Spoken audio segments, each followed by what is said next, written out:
Hi friends, ఇది మియాపూర్లోని కాళికామాత దేవాలయం.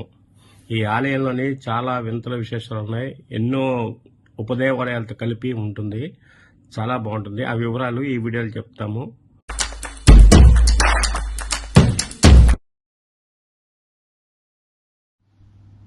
నమస్తే అండి. మా ఎస్ఏకే అప్డేట్స్ ఛానల్లో ఈరోజు మియాపూర్ కాళీమాత విశేషాలు తెలుసుకుందామండి. ఇది మియాపూర్ నుంచి మల్లంపేట రోడ్డు పక్కనే ఉన్న దేవాలయం అండి. ఈ దేవాలయం శ్రీ జ్ఞానానంద సరస్వతి గురువు గారు నిర్మించారు. ఈ ఆలయ నిర్మాణం జరిగేటప్పుడు ఎన్నో నాగపాలు చనిపోతుండేట. వాటి గుర్తుగా ఇక్కడ ఎన్నో నాగబంధాలు ఏర్పాటు చేశారు. ఆ నాగబంధాలు చూస్తుంటే ఏదో నాగలోకం వెళ్ళట్టుగా అనిపిస్తుంటుంది. ఇంకా ఒక శివలింగం, దాని మీద శివుడు ముఖంతో ఉంటుంది. అది కూడా తలక్రిందులుగా ఉండే శివలింగం. ఆ పక్కనే మామూలు శివలింగం ఉంటుంది. ఈ కాళీమాత ఆలయంలో దుర్గాదేవి ఆలయం ఉంది.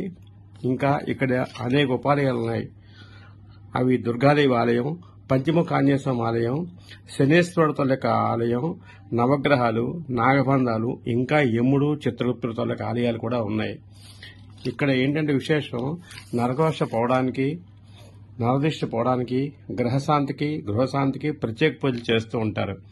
ఇంకా శనిదోష నివారణ చేసుకోవడానికి శని సింగనాపూర్ లాగే ఇక్కడ ఒక శిల ఉంది, శనీశ్వరుడు తాలూకా శిల. దానికి శనాభిషేకాలు చేస్తారు. ఇవి కాకుండా నవగ్రహాలు ఉన్నాయి. నవగ్రహాలకు కూడా అభిషేకాలు చేసుకోవచ్చు.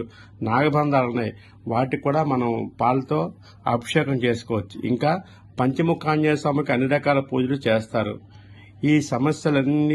ఈ పూజలన్నీ కూడా మనం స్వయంగా చేసుకోవచ్చండి. ఈశ్వరాభిషేకం కూడా చేసుకోవచ్చు. ఏ సమస్యలున్నా ఎవరైనా సరే ఈ ఆలయాన్ని ఎప్పుడైనా దర్శించుకోవచ్చు. రోడ్డు పక్కనే ఉంటుంది. ఈ ఆలయాన్ని దర్శించుకోండి, మీ సమస్యలకి పరిష్కారం కనుగొండి. ఇది మియాపూర్లోని కాళీమాత ఆలయం, రోడ్డు పక్కనే ఉంటుందండి.